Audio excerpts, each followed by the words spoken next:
Hola, ¿cómo están? Bienvenidos, qué gusto que estén con nosotros. Hoy vamos a hablar de una de las más grandes figuras culturales del siglo XX en México, en España, en Francia, en el mundo, de don Luis Buñuel, que justamente ahorita, en febrero, cumple 125 años de nacido, o hubiera cumplido 125 años de nacido, y vamos a estar hablando de todo lo que sucedió durante el periodo más fecundo de su carrera, cuando estuvo grabando películas en México. Todas estas películas que grabó en México fueron las que le dieron una Palma de Oro, fueron las que le dieron el prestigio internacional y de culto que tiene antes de regresar a su última época parisina, pero además fueron el centro de una polémica cultural enormemente rica e interesante. Luis Buñuel en México levantó muchísimas discusiones, tuvo muchos defensores, como tuvo muchos críticos, y aquí vamos a estar hablando de todo lo que pasó alrededor de sus rodajes más conocidos. Vamos a hablar de Nazarín, vamos a hablar de Los Olvidados, vamos a hablar de todas las películas que filmó en su periodo mexicano, con invitados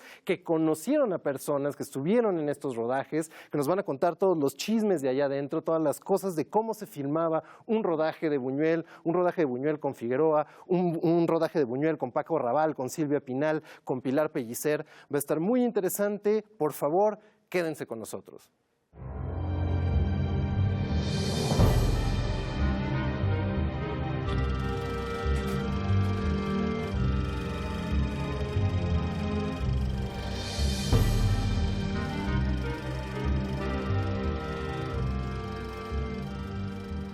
Buenas noches, buenas tardes, buenos días, queridos, queridas, querides. Qué bueno que están aquí con nosotros. Vamos a presentar a las personas que vamos a estar platicando hoy en esta celebración buñuelesca, en esta celebración cinéfila.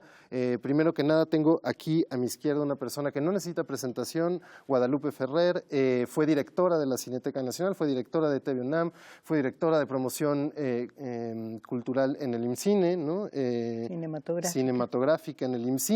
Es una gran gestora cultural, es una gran promotora del cine nacional y bueno, es un enorme honor que estés aquí con nosotros, Guadalupe. Gracias, Nicolás. Es un gusto estar con todos ustedes compartiendo este tema además en la mesa. Maravilloso, maravilloso. Luego tenemos a otro buñuelista, buñueliano, no sé cómo se podría decir eso, mi querido Armando. Es un director, es un archivista, es un escritor muy querido y bueno, que ha sido galardonado en distintos lados, nominado en la Semana de la Crítica del Festival Internacional de Cannes, y es un enorme honor que estés aquí con nosotros. Estoy muy contento, Javier, Lupita, Nico, siempre es un gusto.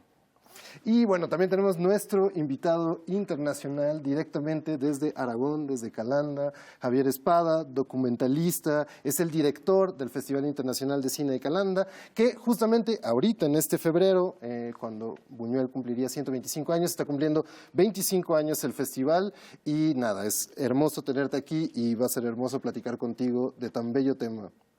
Bueno, para mí es un placer volver a México, es mi segundo país, soy internacional pero muy mexicano también y además compartir el espacio con vosotros, querida Lupe. Hemos colaborado en muchas ocasiones y la verdad es que el Canal 22 me siento siempre como en casa, realmente. Así es que muchas gracias por esta entrevista. No, qué hermoso y qué gusto.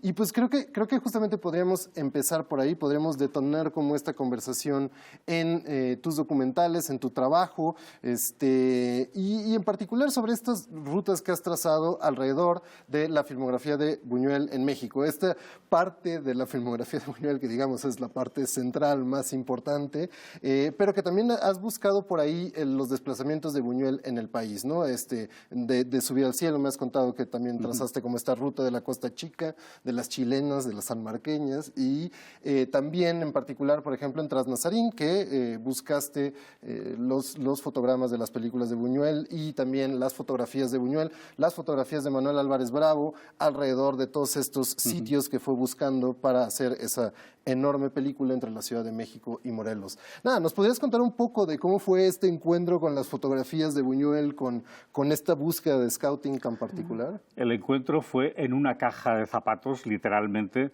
porque yo estaba preparando una exposición dedicada a la película Los Olvidados, porque cuando la Filmoteca, dirigida en aquel momento por Iván Trujillo, consigue que Los Olvidados sea Patrimonio de la Humanidad, Memoria del Mundo, pues me dice, bueno, ahora lo importante es darlo a conocer. Y dije, pues ¿por qué no hacer una exposición temporal?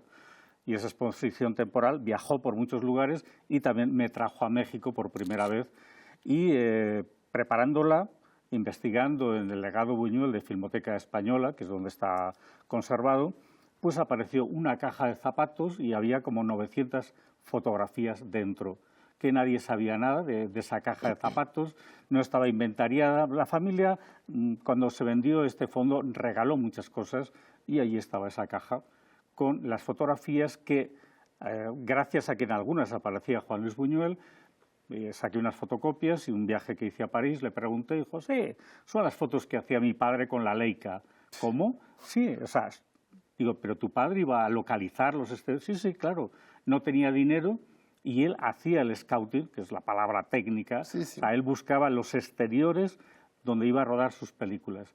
Y la película que más exteriores tiene es Nazarín, que es una especie de road movie, y entonces, viendo esas fotos, ahí me recordaban a mi tierra, a Aragón, ese Aragón profundo, que yo había visto también en fotografías, con las calles pues muy parecidas, ¿no?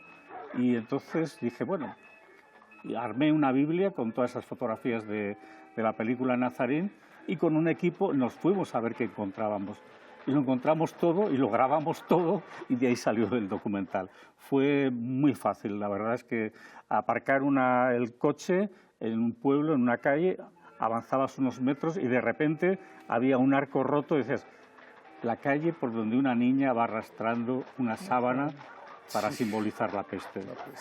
Pero es que encontramos hasta los árboles que aparecen en una secuencia, unos árboles enormes, ¿no? O sea, todo.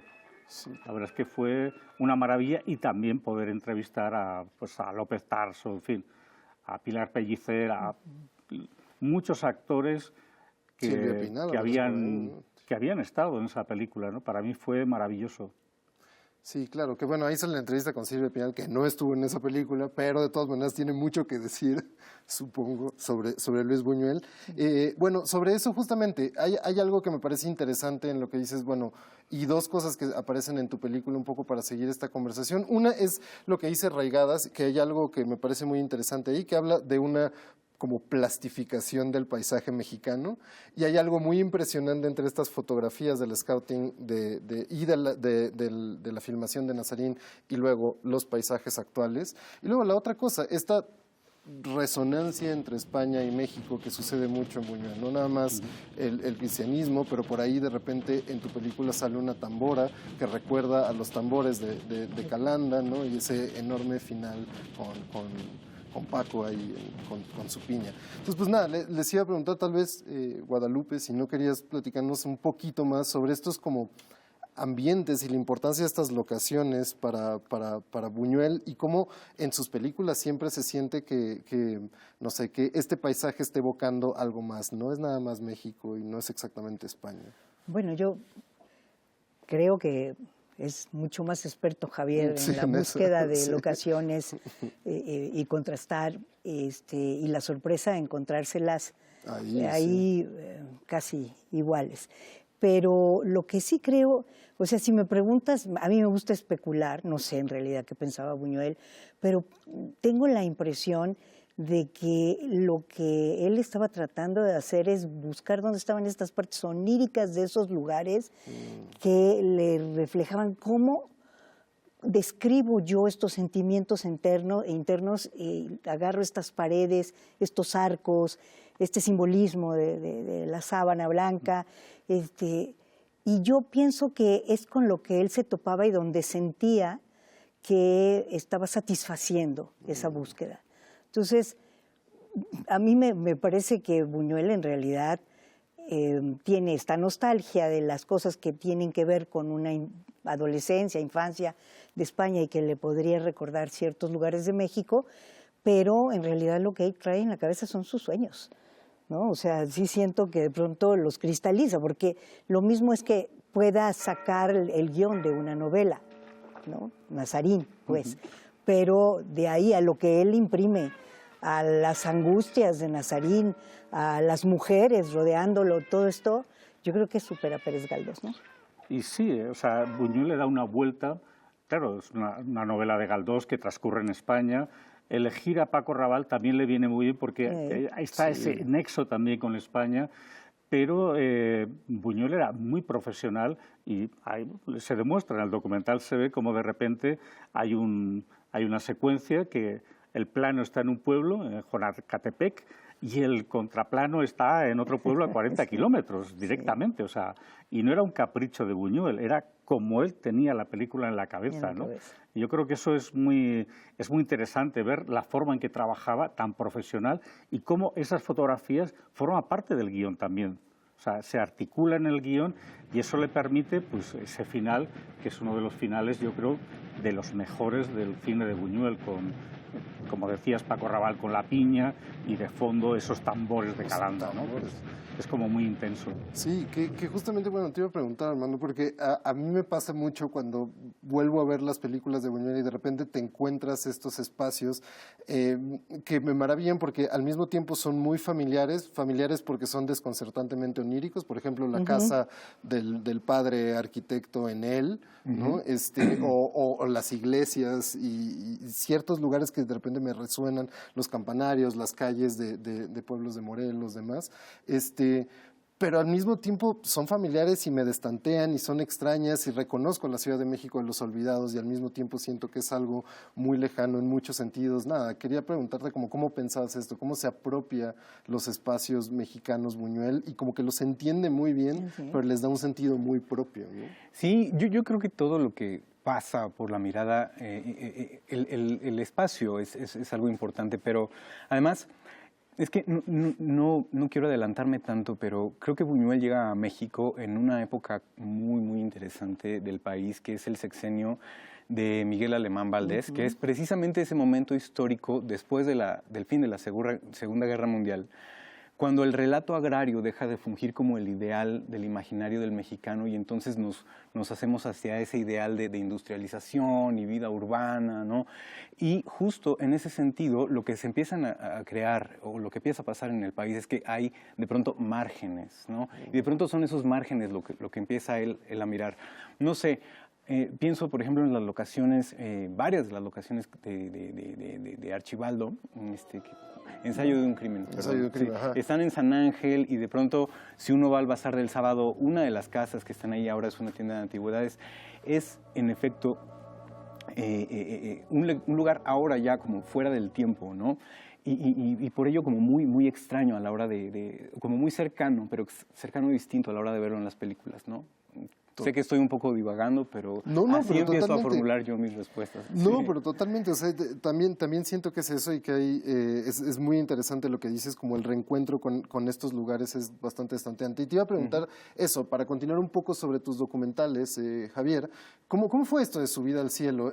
¿San Jeronimito sí es playa paraíso? ¿Qué playa es? ¿Qué cosa encontraste? Pues, a ver, el azar es muy generoso conmigo y los amigos también. Entonces, un amigo que vive en Taxco y tiene un festival allí me dijo, oye, ¿por qué no te vienes un fin de semana y vamos a buscar donde se rodó Abismos de Pasión, que se rodó en Taxco y en una hacienda que está a poquitos kilómetros de Taxco, ¿no? Y dije, pues me organizo e intento ya hacer un hueco, etcétera, ¿no? Y preparando un poco de documentación, pues dije, pero claro, en Guerrero, en el estado de Guerrero, Buñuel ha filmado 5 películas. Hay una que es también una road movie, que es Subida al Cielo, que es una película que a mí me gusta mucho, pero hay fragmentos de otras películas también, como aparte de Abismos de Pasión, está La fiebre monta al Pao o Los ambiciosos, ¿no? Por ejemplo, ¿no? Hay varias películas que están rodadas en esta zona y preparé las fotografías y ya nos aventamos ahí todo el viaje. Hicimos el viaje, pues Taxco, Acapulco, de Acapulco fuimos hasta Zihuatanejo y pasamos por San Jeronimito.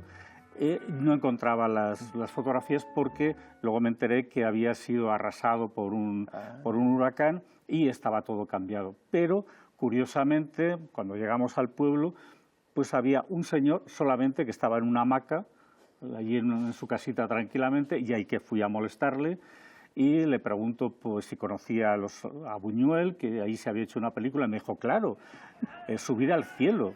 Mi abuelo prestó los bueyes para sacar el autobús del río que se había quedado ahí atorado, ¿no?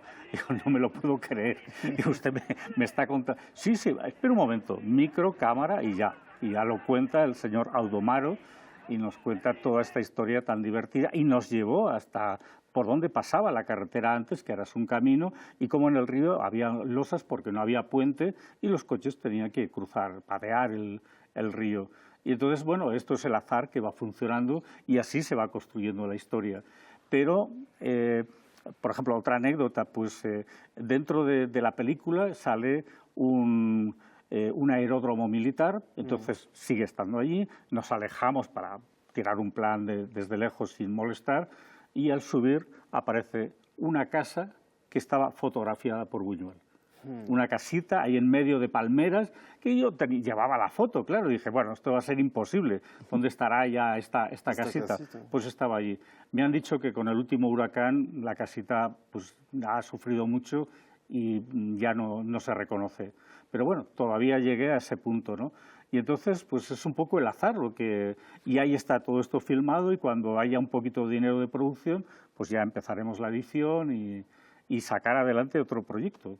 O sea, pero la verdad es que es el azar, o sea, no es que yo quisiera o fuera buscándolo, ¿no? Claro. Sino que, bueno, pues aparecen, ¿no? Y aparecen cosas muy interesantes siempre vinculadas con Buñuel. Que estaba pensando justo en esta escena con lo que decías, Armando, sobre como el alemanismo y todo eso. Estaba pensando en esta escena de Subida al cielo, que además creo que es un poco una respuesta, un desahogo después de Los Olvidados y de todas las críticas que tuvo este español que osó insultar a México, ¿no? Siendo refugiado. Pero bueno, en esta escena de los bueyes justamente aparece, ¿no? el diputado priista muy del alemanismo que dice, mejor vamos por un tractor. Ustedes incivilizados que no piensan en el progreso, y va con el tractor y se atasca. Esto nada más para igual abrir otra beta, que ahorita vamos a tener que hacer un corte dentro de poco, pero otra beta que es justamente esto, entre obviamente lo onírico, lo simbólico, la metafísica de Buñuel y todo eso, hay una comprensión como muy intensa y muy real de el asunto social en México y de la realidad social en México que estaba viendo, ¿no? Y te quería preguntar sobre eso, nada más para empezar a dar unas pistas sobre esto, como la agudeza de la percepción social de Buñuel llegando a un país y entendiéndolo muy bien. Bueno, hay que tener en cuenta que Buñuel es un hombre que ha atravesado la Primera Guerra Mundial, la Segunda Guerra Mundial, una guerra civil en medio de su país, que lo expulsa a un país como Estados Unidos, que a su vez lo expulsa porque un amigo lo traiciona, porque no hay que olvidar lo que le hizo Dalí, jamás, al acusarlo y denunciarlo realmente. Pero Buñuel es un hombre que traía una postura política sin lugar a dudas.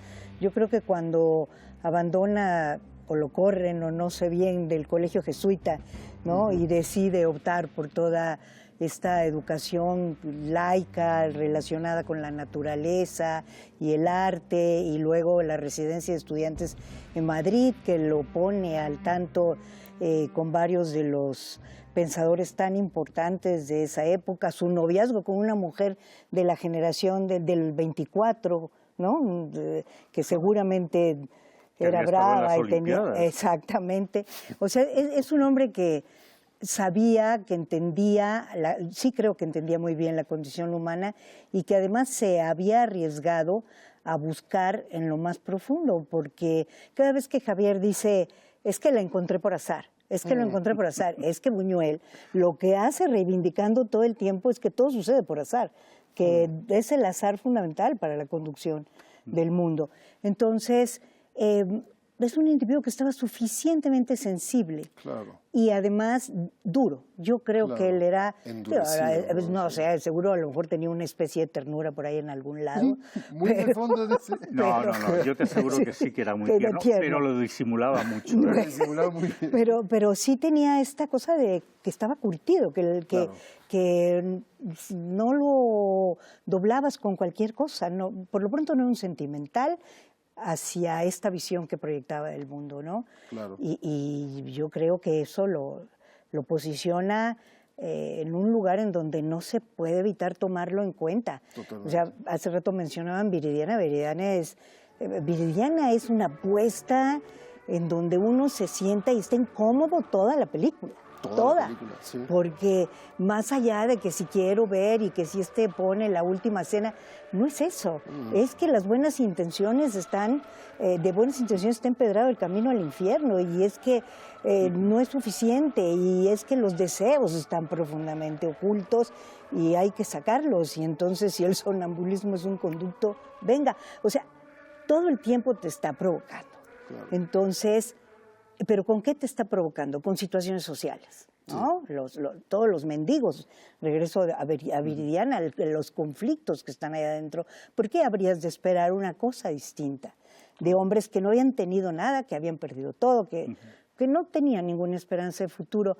O sea, a mí me parece que Buñuel era un hombre que entendía muy bien la condición humana, muy bien, ¿no? Y yo creo que eso lo hizo ser muy valiente porque puso muchas cosas en escena, lo logró, ¿no?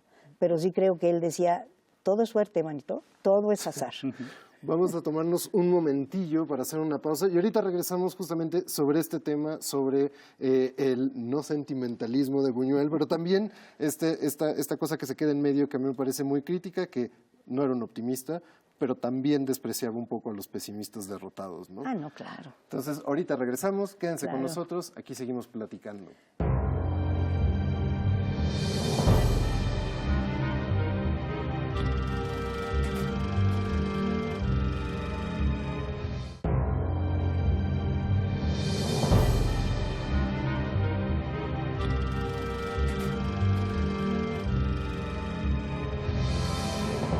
Bueno, aquí estamos de regreso. Estábamos hablando de don Luis Buñuel festejando los 125 años de su nacimiento.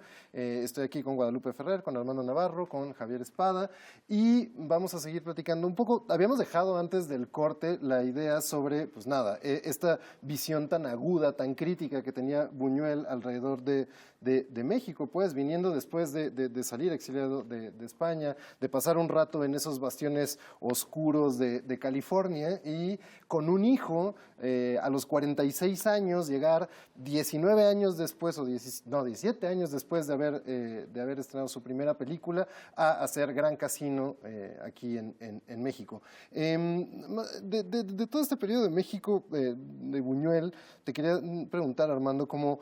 No sé, hay esta idea que siempre me sigue resonando y me sigue resonando porque se mantiene y se mantiene y se mantiene. Y es esta afronta que hacía Buñuel constantemente, lo mencionabas con Viridiana eso, a las buenas conciencias, como a esta idea de las buenas maneras, las buenas fazadas, la buena moral. Esta como cosa que yo creo que a la que siempre se enfrentó y que está presente en Buñuel desde el principio, que es la confrontación de la realidad con la ficción. Las apariencias que tratan de enmascarar con una cierta moral, con una cierta idea, la podredumbre fundamental de una sociedad o del ser humano. Entonces, pues nada, platicar un poquito sobre eso, como sobre esta crítica tan densa de Buñuel desde las imágenes a las apariencias sociales. Sí, yo creo que Buñuel, desde que lo conocemos en su cine, desde Un perro andaluz, La Edad de Oro sobre todo, nos dio la gran lección de que sabe mirar no solo con un ojo crítico, sino con un ojo rabioso. Tres elementos que me parecen fundamentales durante el resto de su vida, que son la iglesia, el ejército y la burguesía. Y llegar a México, a este país, justo en el momento en el que llegó, de ya una consolidación posrevolucionaria tan específica, de una burguesía tan asentada por la industrialización del país, pues llegó justo a identificar estos tres elementos, pero anudados de una forma como muy particular, ¿no?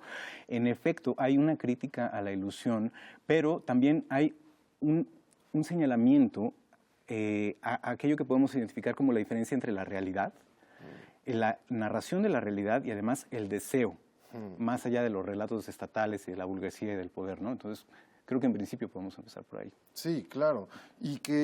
Bueno, también, o sea, por eso creo que hay estas relaciones tan fuertes con películas anteriores de Buñuel y luego con el periodo mexicano que luego no necesariamente se hacen. Por ejemplo, el otro día que estábamos platicando, Javier, hablabas de la relación profunda que tiene Las Urdes con Los Olvidados. Y también Las Urdes, a mí me parece que tiene una relación increíble justamente en esto, en el principio de ficción y de realidad y como esta tensión que existe, ¿no? Mostrar la realidad no es necesariamente mostrar lo verdadero. No, o sea, Buñuel lo tenía muy claro, era un narrador, había sido poeta, había escrito poesía y sabía que para contar algo no hay que buscar la verdad, hay que buscar algo que sea más eficaz que la verdad. Sí, exacto. Y entonces él no tiene ningún problema en organizar a la gente de las urdes, pónganse ahí cuando dice acción y los pone a actuar. O sea, Claro. ahí, por ejemplo, se narra un entierro, ha muerto un niño. Luego me enteré investigando precisamente que era una niña y conocí a la hija de esta señora. Órale. Y no se había muerto nadie. O Claro. sea, simplemente Buñuel hizo una puesta en escena. Y claro, si en el libro pone que cuando fallece un niño tiene que hacer todo un peregrinaje hasta llegar al cementerio, Buñuel hace ese peregrinaje y lo filma, pero no se está esperando a que fallezca un niño, claro, les paga para que actúen y ya está, ¿no? Pero está contando la realidad, Claro. no la verdad. La verdad es una cosa más diferente. Es más, Buñuel le encantaba poner sueños, porque el sueño para él forma parte de lo real. Claro. Es decir, en la realidad hay deseos, hay sueños, hay pulsiones, y todo eso es real. Y hay errores también, y todo eso lo asume, ¿no? Y todo eso forma su cine, ¿no? Pero no es un cine que busque precisamente el concepto de verdad, porque para Buñuel es algo que es irrelevante directamente. Sí, absolutamente. Y además, o sea, ahorita que lo dices parece una tontería, pero es absolutamente cierto. Si se puede criticar el asunto como ético de montar en un documental algo como una ficción, en verdad tal vez sería muchísimo menos ético esperar a que se muera un niño para grabarlo, digo, ¿no? O esta casualidad que se da ahí. Y por supuesto, lo que quiere mostrar es esta crueldad y lo hace con creces, ¿no? Sí. Y pues nada, ese es otro tema que también se podría hablar, como engarzando un poco con ficción y realidad. Estaba pensando en la escena que introduce él, en donde está como Monseñor o el cura que está ahí besando los pies de los monaguillos, ¿no? Y a partir de ahí también el personaje de Arturo de Córdoba, que una y otra vez voltea a ver los pies como un signo de deseo, ¿no? Va la toma de los pies de los monaguillos a los El pies zapato de Viridiana, pues, O el es zapato de otra vez el Viridiana, pie Bueno. de Viridiana. Ahora, perdón, voy a decir Sí, algo sí, por que favor, por favor. es que de pronto lo que plantea Buñuel, cuando yo lo veo, digo, sí, sí pasa. O sea, Claro. no es algo que me parezca un absurdo, porque es que no plantea el absurdo, por más que vuelen obispos por las ventanas, no plantea un absurdo. Tú estás viendo que lo que sí te plantea es que lo que se está respondiendo ahí es lo que es, los celos de él. O sea, todas las reacciones que plantea, lo que pasa es que sí incomodan, ¿no? Porque muchas veces no los matiza, la propia locura que empieza a degradarse, todo esto. Pero voy a decirte una cosa, sí, regresando por favor. a lo que decía Armando Sí. y al contexto en el que se encuentra Buñuel. Finalmente, Buñuel viene a un México efectivamente postrevolucionario, con un montonal de contradicciones, pero hay que reconocer que no lo censuran. Sí, o sea, sí, lo claro. critican, ¿no? Él previene, hace un segundo final, pero al final, el final que se queda es el final que él hace. Vamos, lo que quiero decir, el propio productor, a la triste, jamás, según dice él en El último suspiro, le dice esto no, o por lo menos así lo tomo. O sea, yo creo que al final del día se sintió cómodo filmando en México, ¿no? Con muchas, o sea, no de haber tenido muchas incomodidades también, pero cómodo. Creo, por ejemplo, que se sentía cómodo con Figueroa, que había un encuentro, que Figueroa le entendía bien, eso supongo yo, de cómo quería mirar el espacio, estos que tú buscaste y los enfoques, no solo porque fuera preciosista, Figueroa y esto, sino porque le entendía lo que hablaba. Entonces yo creo que él estuvo un buen rato aquí, siempre mirando a Francia, eso no me queda la menor duda, pero sí, porque encontró un lugar en donde de alguna manera lo dejaban hacer lo que querían. Y a pesar de lo que fuera, los escándalos, porque provocaba escándalos, o sea, era escandaloso para la clase, para las Claro. con buenas conciencias y la clase alta mexicana, y el caso, ay, los olvidados, ¿cómo nos pintan así? Aunque provocara eso, ¿no? También provocaba un reconocimiento inmenso. Y también que eso, o sea, esas reacciones querían decir que algo estaba sucediendo, ¿no? O sea, no era, o sea, justamente un lugar en donde todo está callado y de acuerdo con la censura sería lo opuesto, sería Exacto. como una dictadura fascista que le hubiera dado. Sobre todo porque en términos artísticos y en Exacto. términos de cultura el gobierno postrevolucionario supo cómo dejar hacer. Sí, totalmente. En muchos sentidos, ¿no? Y bueno, y también jaló a aliados poderosos, ¿no? Digo, están los textos de Octavio Paz defendiendo los olvidados, hasta distribuyendo los textos en Cannes, ¿no? Y también, ahorita nada más para preguntarle a Javier, me gustaba mucho que mencionaras lo de Gabriel Figueroa, porque en su documental me encantan dos testimonios sobre la relación de Figueroa con Buñuel. Uno es en donde Figueroa ya está poniéndose para tomar unas nubes, ¿no? Un cielo mexicano así, hace una foto perfecta. Con el Popocatépetl. Ajá, Popocatépetl, Venga, así, Einstein. como todo chido, y que le dice Buñuel, no, esta carretera polvosa, horrible, y así, sin ningún contraste de luz, ¿no? Y pues claro, eso. Y la otra cosa, el testimonio alrededor de la cucaracha que deciden mandar en vez de Nazarín para el Festival de Cannes, y que justamente están hablando esta pintora que entrevistas, Parra. Sí, Carmen Parra. Carmen Parra. Sí, la viuda de Gironella. Exacto, la viuda de Gironella que menciona... El Indio Fernández y Figueroa finalmente eran unos cursis. Y Buñuel no era un cursi. Y hay algo de eso, pero también esta colaboración entre la cursilería y la sequedad, hosca, combativa, encerrada, privada de Buñuel, era una cosa interesante, ¿no? Bueno, es que Buñuel ya tenía esa fotografía, ya la tenía prevista. Claro. Y de hecho hay una foto que está Paco Raval y vemos el Popocatépetl de fondo, que nunca aparece en la película. Pero sí tenemos la fotografía contraria, porque yo localicé ese mismo lugar, porque se llega a ver el pueblito, se ve la iglesia del pueblo al fondo, y gracias a eso pues pude saber más o menos dónde se había tomado esa fotografía, y es un camino, es una carretera que no tiene ningún interés aparentemente, ¿no? Y luego, claro, o sea, las dos películas estuvieron en Cannes compitiendo, dos películas mexicanas, que bueno, ahora sería un poco, no es lo habitual, evidentemente, pero claro, una iba representando a México y otra había sido invitada por el festival, ¿no? Y claro, o sea, estaban ahí súper contentos porque era el folclore mexicano y todo esto, sí. Y en Cannes pasó totalmente desapercibida la película, ¿no? Claro. Como que era algo que ya no tocaba, ¿no? Que era como de antes, ¿no? Ya no se llevaba esto, ¿no? Y bueno, Buñuel, desde luego, de cursi yo creo que no se le puede acusar, ¿no? Porque era todo lo contrario. Sus relatos, él deja lo esencial. Los movimientos de cámara son los esenciales. Filma un solo plano, le corta las colas, si tiene algún inserto lo monta y ya. Y en 2 o 3 días tiene montada la película, que es increíble. O sea, eso ahora no lo hace nadie. Y filmar Los Olvidados en 21 días, pues sería imposible, ¿no? Increíble. Y con sueños y con todo, ¿no? Porque él se permitía siempre... Y con segundo final. Y el segundo final, que se lo inventa así. Y con A la Triste lo mismo. De repente a La Triste le dice, oye, que no hay más dinero, que tenemos que terminar la película. Bueno, pues Buñuel dice, filma un avión que pasa por aquí, filma el avión, nos vamos a una discoteca de Nueva York y terminamos la película, y ya está. O sea, que era el mismo recurso de la niña en Nazarín, ¿no? Era como, no, ¿cómo vamos a mostrar la peste? Claro, no tenemos 50.000 extras, ¿no? Claro. Para pintarlos de cadáver. Sí. Era muy, muy práctico, y él sabía que el cine es apariencia. Totalmente. Y sabía controlar muy bien esa apariencia en los encuadres, en todo, ¿no? Y eso, esa mirada que tiene es ya la mirada de un fotógrafo previamente. Y es algo que se demuestra viendo las fotografías que él había tomado, ¿no? Y desde luego, pues sí, o sea, esos tambores que de repente estoy filmando, le digo estamos preparando el plano, le digo al cámara, filma, porque es que viene un grupo de tambores. Sí, no estaba preparado, ¿no? De repente pasan allí tocando, ¿no? Digo, esto no... Maravilloso. Sí, pero es el azar que está por ahí y que es muy generoso realmente siempre, ¿no?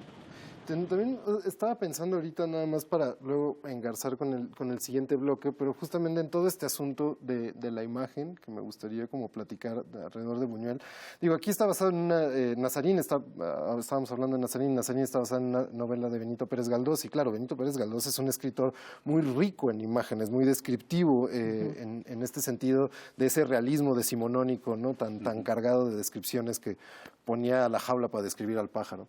Pero de todas maneras hace una cosa totalmente distinta que la novela con la película, y hay unas evocaciones como visuales que son muy únicas.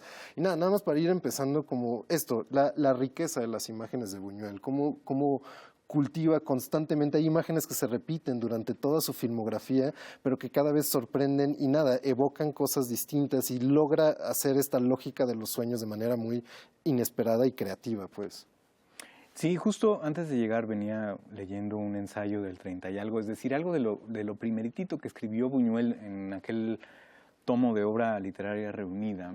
Se llama Del plano fotogénico y, vamos, explica aquello que tendríamos que entender de Einstein y de Kuleshov muy claramente en 2 o 3 párrafos. Es decir, toda acción y sensación humana es, de hecho, visible a través de un montón de planos que después se tienen que montar con ritmo o rítmicamente para generar eso que él después llama el gran plano, la gran idea. Y cualquier objeto que pase por la focalización de esas imágenes, es decir, cualquier cosa que tengamos que ver, es de hecho digno de convertirse en un artefacto de misterio precioso y apabullante, ¿no? Y eso ya, además existe esta noción que está en tu película que me gustó mucho, de que él mismo al parecer decía que no sabía de la técnica. Claro que no, o sea, toda la cuestión con el lenguaje fílmico, que además él... El entrenamiento con Ron Epstein, ¿no? Él demuestra que lo sabe desde el principio y eso es cine puro, más allá de la industria y el poder que pueda acarrear como ser un cineasta. Él trabaja con imágenes. Sí, por supuesto.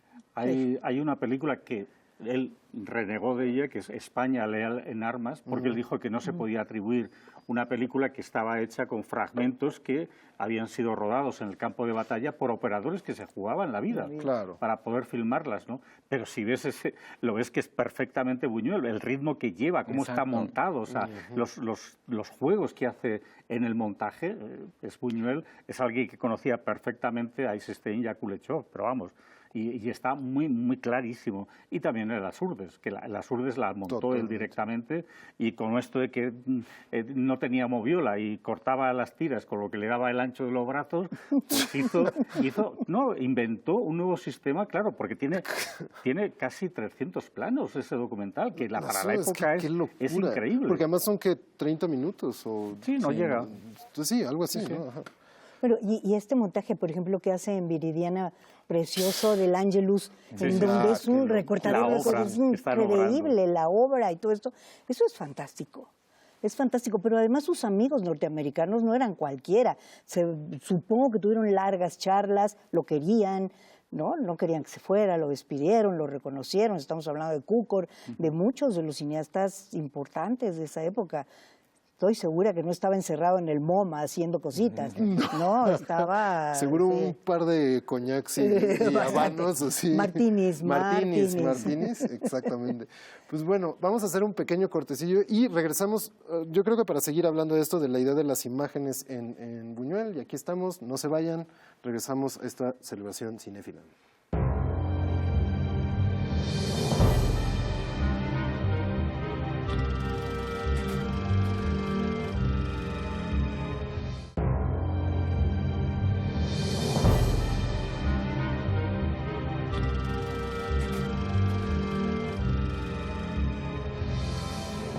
Bueno, ya estamos de regreso, seguimos aquí celebrando el 125 aniversario de don Luis Buñuel.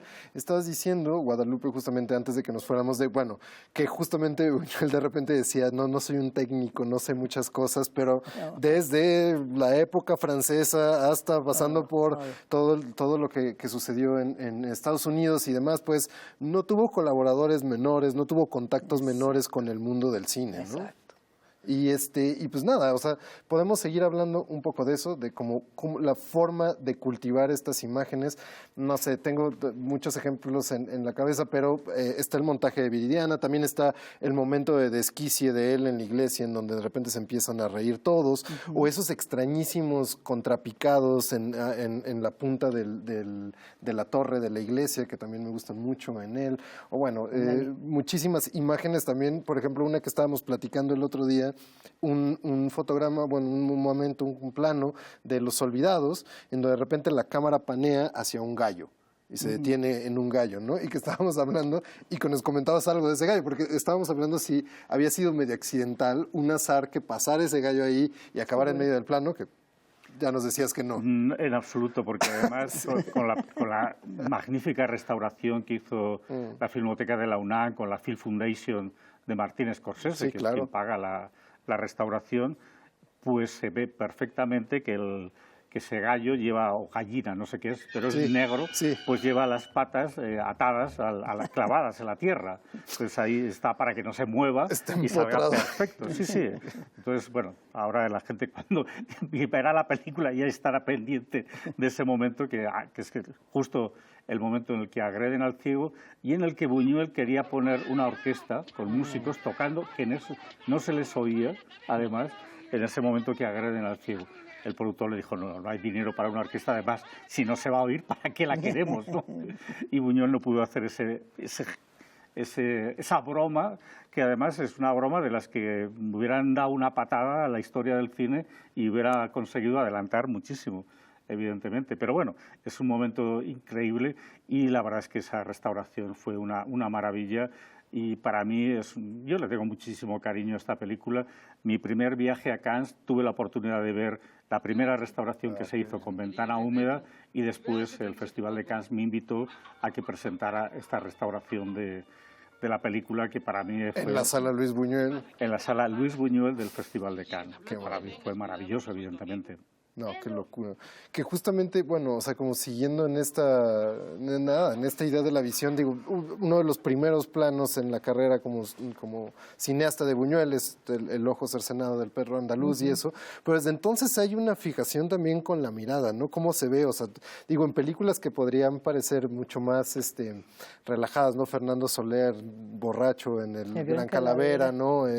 O demás, por ejemplo, son películas en donde se habla mucho de las apariencias y de cómo nos vemos y de cómo nos ven. En él hay momentos también de silencio, estos momentos que también le gustaban a Buñuel, en donde ves a los personajes hablando pero detrás de una ventana, quién los está observando, cómo se observan. Hay una obsesión también con eso, con la mirada y con la forma de mirar, pero también una gramática ahí interesante de la mirada en sus películas, ¿no? Yo creo que, perdón, no, por favor, pero yo creo que a él le gustaba, se divertía. Y yo creo que hacía muchas ironías, ¿no? Y que para él, o sea, él se hacía esos gustos. El carrito del hombre sin piernas en Los Olvidados. Me mirabas. Me mirabas, claro. Pero ese es un encuentro, o sea, yo estoy segura que Buñuel estaba seguro de que ese era un carrito que hubiera dicho me mirabas. Claro. O sea, es México, ¿no? Claro. Y no quieres mirar, pero miras, claro, es ese juego de la mirada. Claro. Sí, porque... Por ejemplo, yo veo que todo el interés que despierta Buñuel, tú lo decías, Scorsese busca, apoya a Los Olvidados, andaba tras Nazarín. Scorsese declara que Nazarín es una de sus películas muy predilectísimas. Woody Allen lo ve, o sea, Tarkovsky, ¿qué está o sea, qué ven en este hombre que les lleva pues unos 40 años por lo menos a estos cineastas? ¿Qué aprenden de él? Aparte, ¿cómo juguetean? Porque en París de Medianoche el encuentro ese de ¿y por qué no se van de la fiesta? Pero ¿Por qué siguen encerrados? Y Buñuel en ese momento históricamente no lo tenía en la cabeza, claro. Y luego le parece que ¿no? Una buena idea. Pues es que ahí hay un hombre también que yo creo que estos hombres también ven que su humor y su ironía es muy poderoso, ¿no? Yo no sé, si yo hubiera conocido personalmente a Buñuel, no sé si me hubiera asustado, ¿no? A lo mejor sí. No, yo creo que no. Un poco por lo que dice, si era duro. Depende de los ¿no? Martinis. Bueno, también eso con ¿no? cualquiera. Sí, pero, o si me los había tomado yo. Exacto, pues sí, ¿no? No, pero yo lo que creo es que hay una especie de integridad en Buñuel. Sí, totalmente. Que sí se percibe en su obra y en lo que uno lee sobre él y lo que él escribió sobre sí mismo, ¿no? Yo creo que El último suspiro es un gran libro, ¿no? Pero pero también hay una gran ironía en Buñuel, un gran sentido del humor. Se ríe de sí mismo. Él decía que un día sin reír, pero sin reír de verdad, es un día perdido. Y yo lo sigo aplicando, ¿eh? Para mí, o sea, un día sin reír es un día perdido. No se lo pierdan ustedes, ¿eh? Ríanse de vez en cuando, que es muy sano, ¿no? Y muy saludable. Pero es que él juega con Freud, por ejemplo, y la pulsión de la mirada de Freud, él la reinterpreta con su sentido del humor y la va poniendo en sus películas, y siempre buscando esa ironía y esa parte divertida, pero al mismo tiempo que sugiera cosas. No sé, estoy pensando ahora en cuando anda con sus botines Jean Moreau, por ejemplo, ¿no? Allí, no sé, esos juegos que hace, ¿no? En fin, hasta ahí puedo contar. No, pero sí, totalmente. O sea, y de lo que dices, a mí me gusta mucho que Buñuel tiene esta como integridad en su disonancia, porque es complicado, tiene sus desgarres, ¿no? Como decía él, soy cristiano por el lugar en donde nací, no por fe. Y también, o sea, sí, estuvo con los comunistas, pero no, con los surrealistas, y es esencial. Pero los surrealistas tal vez esperaban demasiado del ser humano. Está cerca del Marqués de Sade, pero tampoco comparte de una forma distinta su relación con la razón y con el pensamiento derrotado del ser humano como puro ser de crueldad. Digamos, es íntegro en sus contradicciones, pues. O sea, tiene como estos desgarros personales que se sienten en su obra, ¿no? Por eso es íntegro. Por eso es íntegro, claro, porque es crítico, por supuesto. Exacto, porque no hace pasar que es sencillo ser coherente. Exacto. Y ahorita que mencionabas el libro, pues es que precisamente sí está por ahí que él aprendió en algún momento de su vida a sentirse bastante cómodo con la contradicción. Es decir, no necesitamos como un relato único del deber ser de las cosas para de hecho vivir en paz con ellas, y eso me parece una gran enseñanza. Claro, una lección de vida, ¿no? Así como Es lo que te iba a decir, imagínate que asumes para tu propia vida que están ahí las contradicciones y que además todo es producto del azar. Si te convences absolutamente de eso, puedes empezar a caminar con mucha tranquilidad. Exacto. Incluso dice, mis errores y mis dudas forman parte de mí, tanto como mis certidumbres, mis certezas. O sea, es reconocer que los errores y las dudas también son nuestros, y nos hacen tal como somos, ¿no? Y yo creo que eso es una lección de humildad que muy poca gente da, ¿eh? O sea, todo el mundo va a lo bonito, a lo alto, pero reconocer que somos humanos, que tenemos debilidades, etcétera, pues yo creo que también es lo que hace a Buñuel más grande todavía. Sí, porque además hay esta imagen del director como aquel que tiene certezas, ¿no? De la autoría como aquel que viene a derramar conocimiento. Y en verdad Buñuel también viene a ensayar dudas, y eso es interesante. También en una forma política. Es mucho más un libertario que el pensamiento de las certezas se acerca más al fascismo, pues, ¿no? Sí. Pero también un director tiene que mostrarle a su equipo claro, que sabe a dónde va, sí, porque si no... ¿Por qué una piña, hermano? Entonces, pero esas cosas sí las manejaba yo. Claro, y y tenía y era una persona, como dice en tu documental, creo que sí, al final, que lo dice, como una persona muy asertiva, ¿no? O Pilar Pellicero. O sea, él lo tenía muy claro. Él lo tenía muy claro, sí. Él llegaba al set y se quedaba solo pensando, y allí decidía los movimientos de cámara y cómo actuaba todo. O sea, él lo tenía en la cabeza la película, que tomaba esas decisiones en ese momento. Y claro, una vez que estaba eso era sagrado todo, ¿eh? Y por ejemplo, en El Ángel Exterminador es obvio que lo que quiere provocar en los que están ahí encerrados es desconcierto. O sea, y están desconcertados porque no saben qué quiere el director, pero es lo que está provocando. Claro. Silvia Pinal me contó una anécdota. ¿Sabes qué les hacía? Porque Silvia dijo, ay, claro, nos vamos a casa, nos duchamos, venimos aquí, y es que como que continúa. Y yo no me siento, me cuesta en el papel. ¿Sabéis qué le hizo?